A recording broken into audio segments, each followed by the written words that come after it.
ఒక ఊరిలో ఒక తెలివైన యువకుడుండేవాడు. ఒకరోజు ఒక పెద్దాయన అతనితో ఒక వింత ప్రతిపాదన చేశాడు. నీకోసం ఒక ప్రత్యేకమైన బ్యాంకు ఖాతా ఉంది. ప్రతిరోజూ ఉదయం ఆ ఖాతాలో 86,400 రూపాయలు జమ అవుతాయి. కానీ దానికి కొన్ని కఠినమైన నిబంధనలు ఉన్నాయి. 1. నీవు ఆ డబ్బును ఆ రోజే ఖర్చు చేయాలి. 2. మిగిలిన డబ్బును మరుసటి రోజుకు దాచుకోవడం కుదరదు. 3. ప్రతిరోజు రాత్రికి ఆ ఖాతా ఖాళీ అయిపోతుంది. 4. నువ్వు ఒక్క రూపాయి కూడా వాడుకోకపోయినా అది మాయమైపోతుంది. ఆ యువకుడు చాలా సంతోషించాడు.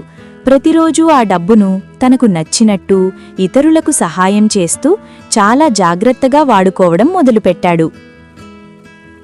కొన్ని రోజుల తర్వాత ఆ పెద్దాయన యువకుడిని పిలిచి ఇలా అన్నాడు. నాయనా, ఆ బ్యాంకు ఖాతా మరేదో కాదు, అదే నీ జీవితం. మనందరికీ అలాంటి ఒక బ్యాంకు ఖాతా ఉంది. దాని పేరే సమయం.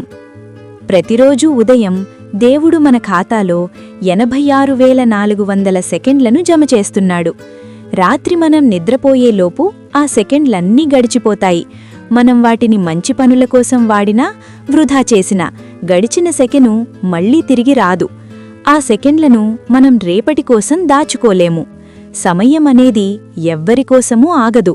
మనం రేపు చేద్దాంలే అని వాయిదా వేసే ప్రతి నిమిషం మన ఖాతా నుండి శాశ్వతంగా పోయినట్టే. గడిచిన కాలం, నోరు జారిన మాట, వదిలిన బాణం, ఈ మూడూ ఎప్పటికీ తిరిగిరావు. 1 సంవత్సరం విలువ తెలియాలంటే పరీక్షలో తప్పిన విద్యార్థిని అడగండి. 1 నెల విలువ తెలియాలంటే నెలలు నిండకుండానే బిడ్డను ప్రసవించిన తల్లిని అడగండి. 1 నిమిషం విలువ తెలియాలంటే ఇప్పుడే ట్రైన్ మిస్ అయిన ప్రయాణికుడిని అడగండి.